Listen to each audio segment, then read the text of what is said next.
previous lecture of integration, we have seen some formulas for integration. Now we will see some more formulas of integration, and today especially we will see the integration of trigonometric functions. Okay, so first of all we will see integration of sin x dx, कि sin x का integration क्या होता है. हमने यहाँ पर एक चीज देखी थी कि integration and differentiation both are inter related. Okay, तो यहाँ पर देखना है कि अपने पास साइन एक्स का जो इंटीग्रेशन है वो ऐसा होना चाहिए कि जिसका हम वापस अगर डिफरेंशिएशन करें तो साइन एक्स आ जाना चाहिए. ओके, तो differentiation of sine x is equals to minus of cos x plus C. Plus से अगर आपको लिखना हो तो लिख सकते हैं, अदरवाइज नो नीड, जब तक हम इस सी की वैल्यू कैलकुलेट ना कर रहे हो. Okay, so if you want to write, you can write and no problem. Okay, now minus cos x. अब ये कैसे? अगर मैं cos x का वापस से डिफरेंशिएशन करता हूं तो क्या मेरे पास sin x आएगा? सॉरी, माइनस cos x का. let us differentiate d by dx of minus cos x. तो माइनस बाहर आ जाएगा, d by dx of cos x. और cos x का डिफरेंशिएशन क्या होता है? That is minus of sin x. So minus of minus sin x. तो ये कितना हो जाएगा? Sin x. Okay, that's why the integration of sin x is equals to minus of cos x. अब यहीं पर अगर मैं लेता हूं sin of nx dx, where n is any number. Okay, तो इस केस में क्या होगा?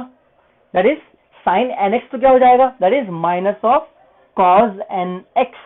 Now what about this nx?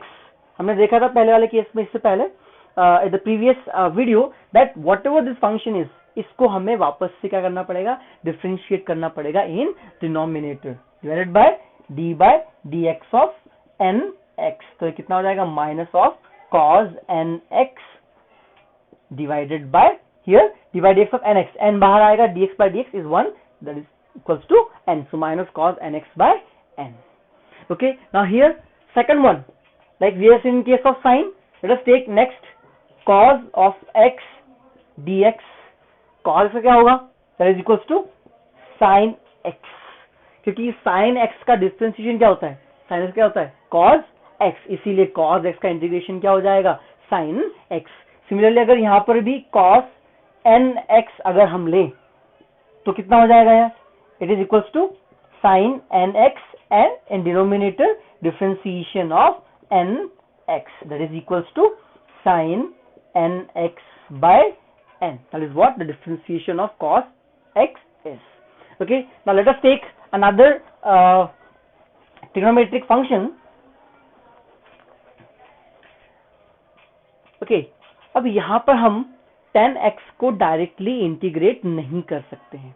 Okay, integration of tan x हमारे पास नहीं होता है, तो यहां पर क्या करना पड़ेगा? हमें इस tan x को लिखना पड़ेगा in terms of sin x by cos of x dx. इस तरह से हमें इसको लिखना होगा. Okay, now here let us take कि अगर हम यहां पर मैं इस cos x को y कंसीडर कर लूं तो क्या होगा, और उसका अगर डिफरेंशिएट करूं तो cos x का डिफरेंशिएशन मेरे पास sin के टर्म में आ सकता है. So let us assume y is equals to cos of x. क्या किया मैंने? इस cos का क्या कंसीडर कर लिया? y. Let us differentiate it. Differentiate both sides. Okay, so we can write it as dy by dx is equals to minus of sin x. क्योंकि differentiation of cos x is equals to minus of sin x. I can write it as minus, यहाँ पे लिख सकता हूँ dy is equals to sin x dx. अब यहाँ पर जो sin x dx है, यहाँ पर भी क्या है? अपने पास sin x dx by cos x. तो क्या करता हूँ मैं? I can write that as integration of sin x dx. कितना हो जाएगा ये? माइनस dy अपॉन में क्या रहा? cos x, and that cos x equals to y. मतलब यहाँ पर कितना हो गया? Minus integration 1 by y dy. अब 1 by y dy, इसका इंटीग्रेशन क्या होगा? पिछले लेक्चर में हमने देखा था क्या होगा? ये minus of log y. 1 by x dx क्या था? log x. यहाँ पर क्या उसकी जगह y. अब यहाँ पर y की वैल्यू कितनी है? Minus of log. What is y here? y is cos x minus log of cos x. That is the integration of tan x. Okay, in this way we can solve the integration of 10x. Okay, ऐसे ही और questions आप class 12th में जब आप specially integration पढ़ोगे, calculus पढ़ोगे, उसके अंदर आप बहुत सारे क्वेश्चन सॉल्व करोगे, लेकिन इतने ज्यादा क्वेश्चन हमें फिजिक्स में सॉल्व नहीं करने। ये फिर भी मैंने आपको बता दिया है, लेकिन इतने ज्यादा ट्रिग्नोमेट्रिक आइडेंटिटीज के सम यहाँ पर इंटीग्रेशन में आपको नहीं करने हैं। That you will see in class 12th in case of calculus. Okay, now the next one is fourth. अब यहाँ पर हम देखेंगे कि जो भी हमने देखा था इन केस ऑफ डिफरेंशिएशन, अलग अलग फंक्शन, उनका जो डिफरेंशिएशन हमने देखा था, जैसे for example let us take here integration of sec square x. Sec square x किसका डिफरेंशिएशन था? सेक स्क्वायर एक्स dx, ये किसका डिफरेंशिएशन था? That was the differentiation of 10x। मतलब यहाँ पर अगर आप सेक स्क्वायर एक्स का इंटीग्रेशन करोगे तो कितना आ जाएगा? ये that is 10x, because 10x का डिफरेंशिएशन क्या था? Sec square x. ओके, अगर आपको समझ में नहीं आ रहा हो तो आप अपने सामने जो इंटीग्रेशन है उसकी कॉपी को ओपन कर सकते हो और चेक कर सकते हो कि 10x का डिफरेंशिएशन क्या हो जाएगा? Sec square x. Okay, the next one is integration of, okay, एक और हमने देखा था सेक एक्स 10x dx, ये किसका डिफरेंशिएशन था? This was the differentiation of sec x, because d by d x of sec x क्या था? Sec x 10x। तो यहां पर अगर सेक एक्स 10x है तो उसका डायरेक्टली इंटीग्रेशन क्या हो जाएगा? Sec x. Okay, the next one in let us take cosec square x. Okay, so cosec square x किसका इंटीग्रेशन था? D by d x of cot x क्या था? That is minus cosec square x. तो आप लिख सकते हैं अपन माइनस ऑफ कॉट एक्स, क्योंकि कॉट एक्स का जो डिफरेंशिएशन था वो क्या था? Cosec square x. Okay, now यहाँ पर एक और देखा था अपन ने, integration of cot x cosec x dx, ये किसका इंटीग्रेशन था? That is integration of minus cosec x. मतलब कॉसेक एक्स का जो डिफरेंशिएशन होता है कितना होता है? Minus cot x cosec x. इसीलिए यहाँ पर कॉट एक्स कॉसेक एक्स का जो इंटीग्रेशन होगा वो कितना हो जाएगा? Minus of cosec x. Okay, this was all about the integration of trigonometric identities. अब यहीं पर अभी तक जो भी हमने इंटीग्रेशन देखे हैं, these all are indefinite integrals. मतलब यहाँ पर हमारे पास एक जो इक्वेशन आती है that is indefinite, means here we have some these equations are in terms of some variables. अब हम यहाँ पर इंटीग्रेशन एक और देखते हैं, that is the definite integrals. Okay, now will see definite integrals. अब डेफिनेट इंटीग्रल्स के अंदर क्या होता है? हमको यहाँ पर यूज करनी पड़ती है लिमिट्स, तो जनरली हम यहाँ पर फिजिक्स में यूज करते हैं कि हमारे पास कोई भी एक फिगर है, if we have some graph, उस ग्राफ पे कुछ अपने पास फिगर है और उसमें हमारे पास हमेशा लिमिट होती है कि उस फिगर की इनिशियल लिमिट और फाइनल लिमिट क्या है। ओके, तो हम यहाँ पर भी वही चीज यूज करेंगे, we will use the limits here. तो यहाँ पर if we have this integration symbol, यहाँ पर जो भी वैल्यू लिखी होती है that is called as initial limit, और यहाँ पर जो भी लिखा हुआ होता है that is called as final limit. अपने पास यहाँ पर फंक्शन होता है f of x d x. Suppose यहाँ पर जो भी अपने पास इंटीग्रेशन है, इसकी जो वैल्यू आती है, let us consider it to be G of X. क्या आंसर आता है इसका? G of X. Now what we will do, यहाँ पर जो भी अपने पास एक्स की वैल्यूज है, हम यहाँ पर क्या करेंगे? पहले यहाँ पर वैल्यू पुट करेंगे final limit, and then will put the same integrated function, उसमें हम क्या वैल्यू रखेंगे? Will put the value of initial limit. Okay, and then whatever the answer we will get, that will be the definite integral of that particular integration. Okay, so समझने के लिए let us take an example. Let us take an example. Integration.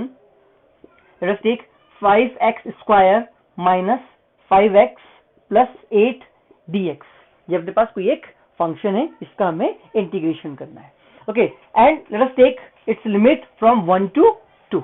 1 से लेकर 2 तक अपने पास x की limit है और इसको पूरा हमको इंटीग्रेट करना है. फर्स्ट ऑफ ऑल ये जो लिमिट है इसको मत देखो, क्या करना सबसे पहले कि ये जो हमारे पास फंक्शन है इसको सॉल्व कर लो, that is integrate this function and then we will use the limit in last. What will happen?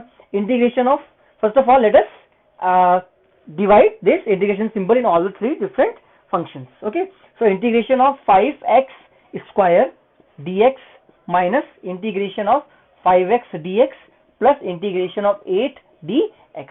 क्या होगा यहाँ पर 5 बाहर ले लिया, देन x स्क्वायर का मतलब क्या है यहाँ पर कि x raise to the power n plus 1 divided by n plus 1, that is the integration of x raise to the power n। Okay, now the second one is minus 5x, so we can write 5x dx। x यहाँ पर है मतलब x raise to the power 1, तो x raise to the power n का integration क्या हो जाएगा x raise to the power n plus 1 divided by n plus 1। यहाँ पर n की वैल्यू क्या है 1। ओके, देन प्लस 8 dx, 8 तो बाहर आ जाएगा, इंटीग्रेशन ऑफ dx क्या होता है that is only x। Okay, now we will solve it, that is 5 by 3 x raise to the power 3 minus 5 x raise to the power 2 by 2 plus 8x। ये तो हमने normal इसका integration कर दिया।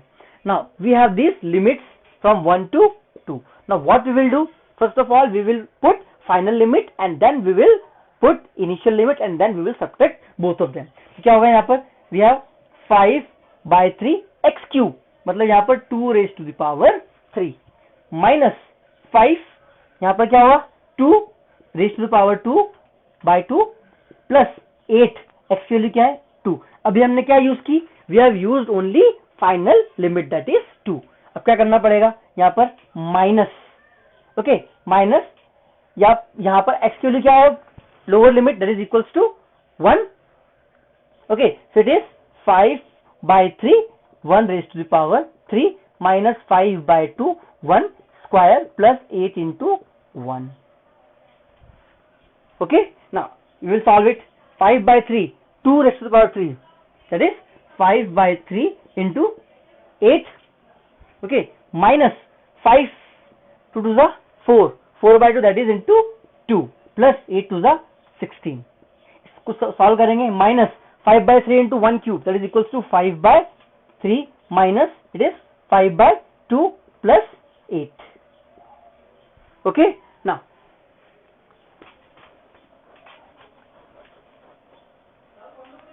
okay, here it is 5 8 ja 40 divided by 3 minus 5 to the 10 plus 16 minus 5 by 3 minus 5 by 2 plus 8। okay, now I can write 40 by 3, यहाँ पर minus 5 by 3 minus 5 by 3 दोनों को इजीली सॉल्व कर सकते हैं। minus 10 plus 16 minus 10 plus 16 कितना हो जाएगा प्लस 6 और यहाँ पर माइनस 8, ये तो कितना हो गया प्लस 6 और ये कितना हो जाएगा माइनस है माइनस 8, तो प्लस 6 माइनस 8 कितना हो गया माइनस ऑफ 2। मतलब ये सॉल्व कर लिया, ये सॉल्व कर लिया, ये सॉल्व कर लिया, माइनस ऑफ माइनस 5 by 2 कितना हो जाएगा प्लस ऑफ 5 by 2, तो कितना हो जाएगा 40 by 3 माइनस 5 by 3 कितना हो जाएगा it is 35 by 3 minus 2 plus 5 by 2। यहाँ पर एलसीएम ले लेंगे इसका 3 to the 6। ओके, तो यह कितना हो जाएगा 3 to the 6 2, 35 into 2 70 minus 12 plus 15। okay, so it will be 70 or you can say minus 12 plus 15 is equals to plus 3, so plus 3 plus 70 that is 73 by 6। in this is the final answer, that is the definite integral, मतलब कुछ ना कुछ हमें यहाँ पर definite value मिली है इस function की। ओके, तो यहाँ पर सिंपली क्या करना है आपको, जो भी इंटीग्रेशन फॉर्मूलाज है वो लगाकर एक्चुअल में उसको इंटीग्रेट करना है by using some formulas and then in last first of all you have to use the final limit and then minus initial limit in that variable. Okay, thank you.